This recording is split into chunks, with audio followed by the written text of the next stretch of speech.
I am Linda Ruas. I'm from the TESOL Global Issues SIG, and I know quite a few of you already. So very nice to be at this online meeting, and nice to meet you, the other people as well.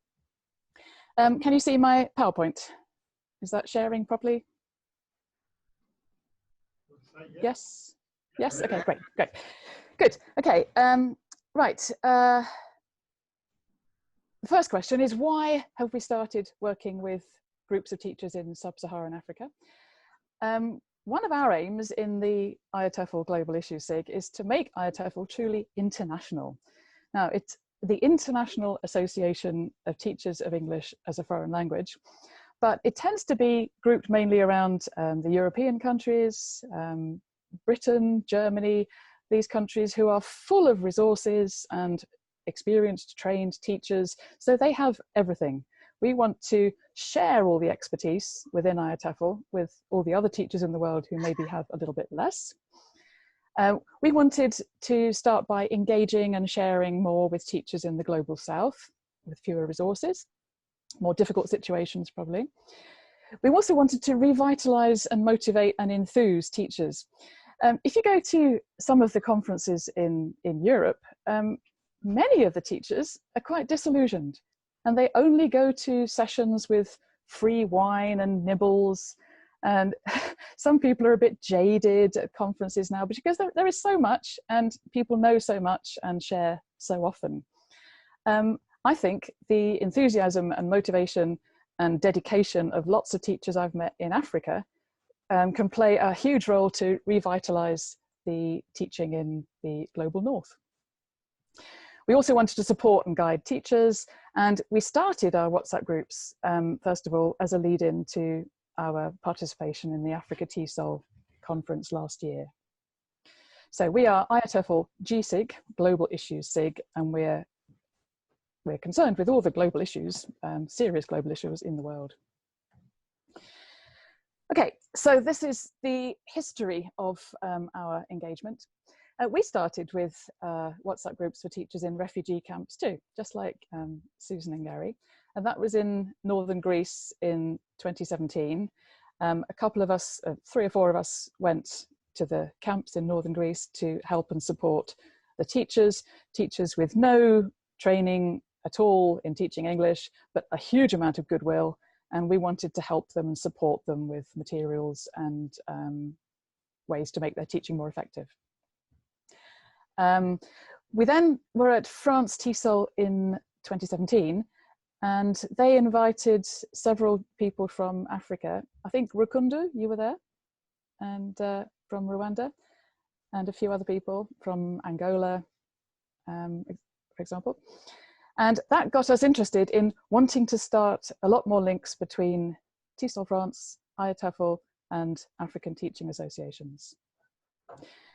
We decided to do the Africa TESOL pre-conference event in Dakar. And to lead up to that, we had some excellent links with the Grand Yoff Secondary School in Dakar with Fatou, who I think is also here in Senegal. I noticed she was on the WhatsApp group. And that was an amazing introduction, because we linked up with teachers before the event, which helped us get to know the teachers and the needs. And then they put on an amazing presentation the day before the Africa TESOL conference for us to see their students in action, and for us to experience the teaching and watch lessons and help engage with the teachers more. At Africa TESOL, we did a pre-conference event that was with the Young Learners Special Interest Group, and we did a presentation about our WhatsApp groups so far. And then I started up this WhatsApp group with ELTA Guinea-Bissau. Now, I did it with Guinea-Bissau because they seemed like the group that had less than everybody else. Less support, no British Council, no relo, no funding, very, very few trainers, very little training experience. And they were also very interested in global issues, social issues, local issues, gender, environment, which made me interested in joining their group. We started other global issues WhatsApp groups. Rose started a small one in Benin, Bruno in DRC, Jen in Senegal. These didn't really get off to a very good start. Now, listening to all the things that you've talked about, the sustainability, the bottom-up, top-down balance between different people functioning in the groups, I think it's difficult to start these WhatsApp groups. And it needs the right people, and it needs the right tasks, I think, at the right time. All those groups, I think, have stopped now, but they might have served some purpose. Then we had the Hornby Trust Teaching Associations Week in Addis, and one of my jobs was to try to create more links between teachers in IATEFL and the different special interest groups and the teaching associations in Africa. And we've created some links with newsletters and participation in events and webinars and some WhatsApp groups. We started more WhatsApp groups with in the Gambia, in Angola, in Ethiopia. And we have a group to discuss why, basically, why these WhatsApp groups are not getting off the ground so easily. We've decided that the problems mainly are because we're trying to do them in too much of a top-down way. And we don't have enough of the right people on the ground to feed in the ideas, to keep them going. And I don't know if you can see those things appearing in my screen. I'm sorry if you can. I'm just trying to get rid of them. And we're trying to make these groups set up themselves. How do you do that? I mean, since then, we've become familiar with the brilliant WhatsApp group in Benin, the English Workshop, which run by Ellie Megan. I think he's also there.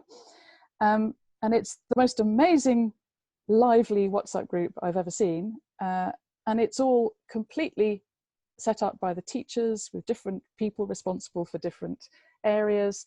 And it seems as if it'll go on forever. It's such an amazing, energetic group. We would like our GISIG groups to be more like that one. How do you do that when you have people from outside, like us, interacting with people in different countries, trying to get the right people involved to set them up? Our next event is at Africa TESOL in Abuja in August, and we're going to do a joint pre-conference event with the research SIG. So I hope to see many of you there. Oh, sorry. Two key people, the pictures on the slides there are, of course, Harry Kucha, who did our pre-conference event with us last year in Africa TESOL. He, of course, is the president of IATEFL now, and he is really committed to making IATEFL reach out to the Global South, and particularly Africa, of course. And it's brilliant working with him. And at the bottom is the main teacher I'm working with in Guinea-Bissau, Ali Jiao. He is a very committed environmentalist and working for gender issues and teaching as well. And he's the key person that I've been working with in Guinea-Bissau to do lots of training and working on different projects with the WhatsApp group. We started the WhatsApp group in Guinea-Bissau with 12 people. We now have 75. We have the most amazing discussions. I thought they'd be going on for about the live real-time discussions. I thought they'd go on for about an hour. And people said at the end of the hour, no, we want 2 hours, 3 hours of discussion, because this is a new thing for English teachers in Guinea-Bissau. They haven't had any WhatsApp groups like this before, and very little training and meeting together. They love discussing all the problems, the many strikes, lots of issues like gender inequality, lots of social, local issues, local things like linking classes to agriculture. How can you do that to make teachers and make students more committed to the country rather than looking to outside and looking to even leave the country and go somewhere else to work? And then we started working on the national curriculum, a new the first national curriculum for secondary school teachers they'll have had. We did daily posts, like a daily error of the day, and people had to correct it. That worked very well. An idiom of the day, put it into sentences, a collocation of the day, and the teachers seemed to love those. We've done several presentations, like total physical response, how to create simple materials. They suggest the presentations, and then me or Ali or some of the other teachers will find information and get it together to present. The quizzes work well.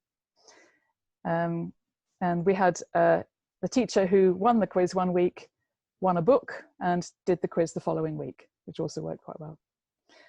The group in Guinea-Bissau are very good at following the rules. So we have very little social interaction, which does focus it quite a lot on the teaching, which is good.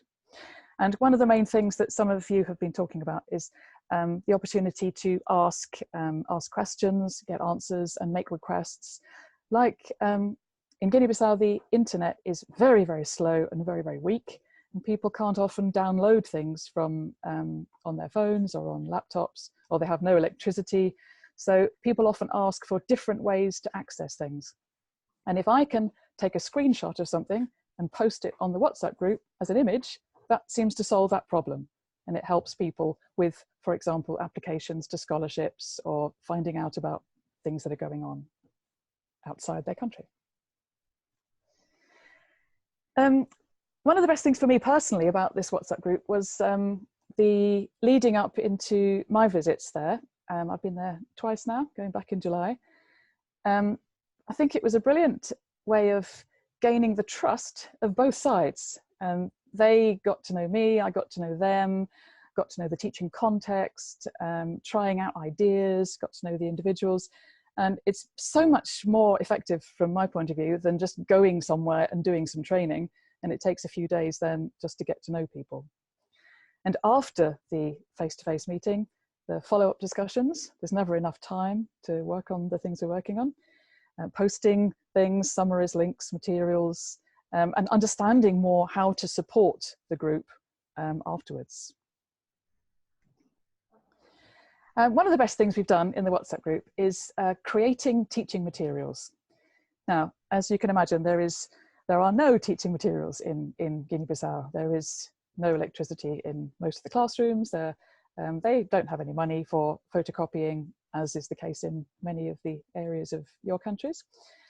We started with simple texts about the local issues we'd discussed, things like the strikes, things like cashew nuts and the process of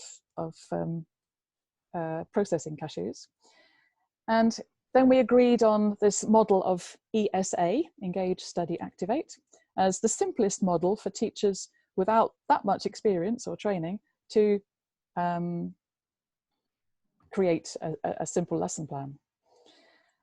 We discussed a few sample plans. We did some grammar areas as well. Teachers would suggest different activities for different stages, a warmer for engage, to engage the whole class in a little simple pair work task, a study task, and an activate task to get students working in pairs and groups, usually with no materials. We did a weekly prize for the best lesson, which was a tiny bit of credit for the internet because it is so expensive, and that helped the teachers to participate.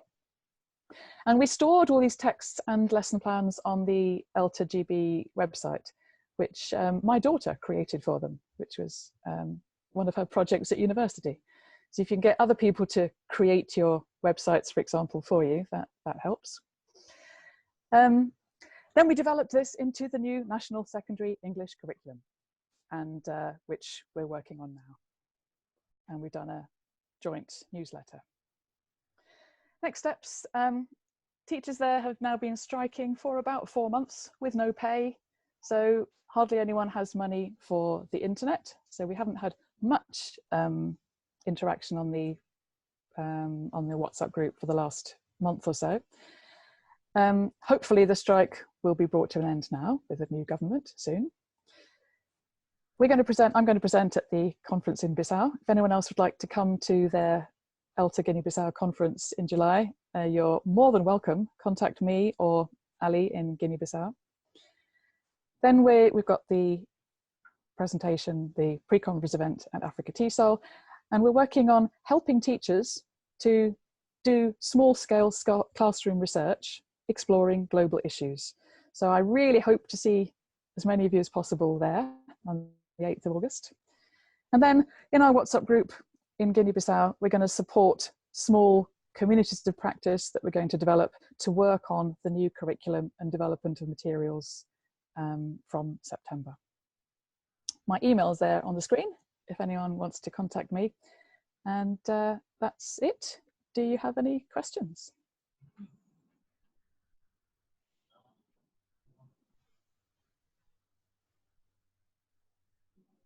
Adi? Yes. Dr. Yawe, you want to move there and experience this wonderful machine?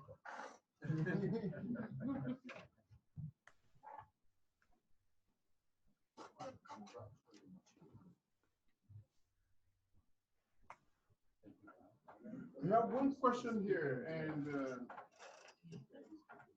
yep.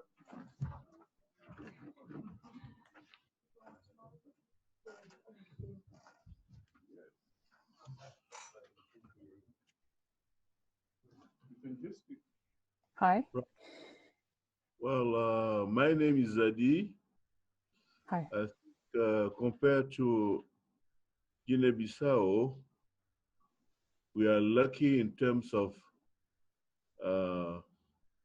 trained manpower. We are lucky in terms of materials.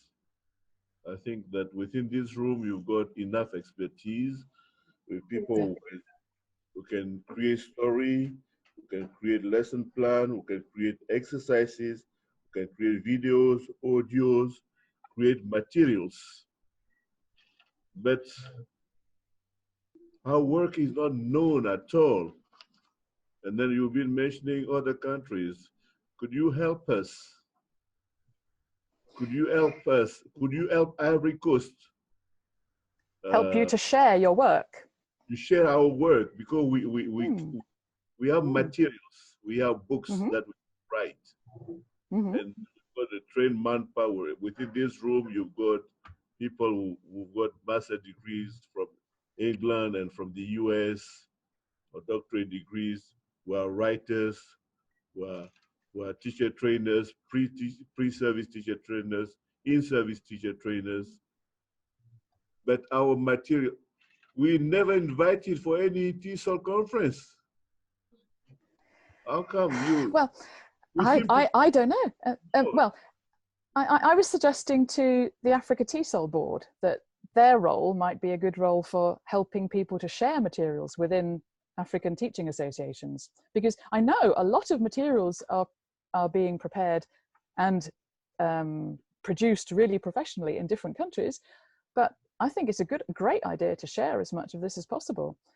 We're very happy in GISIG to promote things in our newsletters, to write about things. We did a webinar the other day on the WhatsApp group in Benin, Ellie's WhatsApp group, to try and promote the brilliant work he's doing there. What else can we do to share? I don't know, I'm asking you, how can you help us? Because we've got... What would you like us to do to try and help? For instance, I mean, this project here, what we're doing today is sharing people's work and activities. Okay, this is maybe the beginning of the process, but we are expecting more from you. Me personally. Not you personally, but compared to us, I know that Gary is around, but people like you, Gary, Susan, how can you help us out? Because sometimes we're suffocating with the series of material that we got. So you need new materials, is that what you're saying? No, we've got the materials already. You've got the materials. We need to post it. How is that material shared in South Africa? And out of the list of the countries that you visited, I'm afraid I didn't see Ivory Coast mentioned somewhere. Well, I haven't had time to go there because I've been going to Guinea-Bissau so many times. So and also, but we're doing all of our work voluntarily. So we don't get any funding to do anything we're doing at all. We have no money or funding. We're just doing it because we want to, which is a huge problem, isn't it? If there was funding available for visits, then I'm sure we'd get a lot more people visiting. I think Africa TESOL is probably a really good opportunity in Abuja in August to talk about things like this, and maybe to do some research. How do we get invited to that TESOL conference? How do we go there? We don't even I think know that. Africa TESOL in Abuja. Yes. If you're part of Africa TESOL, then they will tell you all about it and promote it. Some people are getting funded by British Council or RELOs to attend. I know the money is a big issue, isn't it? Yes. To be able to attend these things. But with this type of event that Gary has organised today, then sharing online via Zoom, I think, is probably one of the answers. And then sharing via websites. Thank you. I have been talking to Africa TESOL about trying to share the materials. Okay, and maybe we can do this in the Hornbury group as well. That Gary knows about the people who are here and what they have to offer. Thank you. Hello, Linda. Hi. Umul Fatlinjai from Senegal. Hi. Thanks for your presentation. Just to mention two things about TESOL. It's through TESOL that a webinar I followed with TESOL that I knew Joseph from Benin. Okay. Yes. And they put me in their group. Yes. And now I'm inside and I'm learning a lot. Yes, me too. It's a wonderful group, isn't it? Yeah, it's a wonderful group with all the members of the group. Yes. And I even did an interview via WhatsApp. Yes, I saw. Yes. With them. And yesterday they were organizing a contest. Interesting one through their WhatsApp group. Yes. Very active and lively. Yes. And I want here to thank all the members of the group. Yeah, it's very difficult to set up one and make it as lively as that, isn't it? Because that's such a brilliant example of a WhatsApp group. Yeah, it's a very good example. I think they have to share with us. Yes. How they do, what they do. What's the secret? Yes. Yeah, what's their secret? That's a word. They have to share with us. I think it's probably a huge amount of time and commitment from some of the organizers like Ellie and Joseph, who put a huge amount of time into it to keep it going and to keep the spirit up. That's it. And I think it's Ellie who is administrating. Yeah. It's Ellie I followed through an TESOL webinar. Yes, but it's a brilliant example. I followed a TESOL webinar also on using puppets in the English classroom. I took the idea and I did something wonderful with our students here. Excellent. In a high school. There are many IATEFL webinars. If you look on their website, you can find them, and anybody is allowed to go. So they're very happy to open up these webinars to anybody internationally. It's a great source of new ideas. Yeah. So Gary sent us, often he sent us the link in our WhatsApp group. Great. Gary sent us the information and the link, and we have the opportunity to follow them. If you follow them on Facebook, the IATEFL, General IATEFL Facebook group, they promote all the links to the webinars. So you can look them up yourselves, yeah, as well. And I want to introduce you to one of my colleagues, Fatou Kinegay. Hello, Linda. Fatou, hi, how are you? Lovely to see you again, except I can't see you because you're not in the camera. That's better. Hi, how are you? Okay. I'm happy to have you here. And I want to tell that it's not easy to make the WhatsApp group really active. Okay? I know. And we have this problem here in Senegal. What I want is that to help us reactivate this group and share and continue what we did. Well, you have to have the right people, don't you? This is the solution. I don't know if is Ellie going to share from English workshop in Benin later in the day? Yeah. Because, and from Umol's participation in that group, she can see what works there. I'm sure what works in one group doesn't necessarily work in the other group.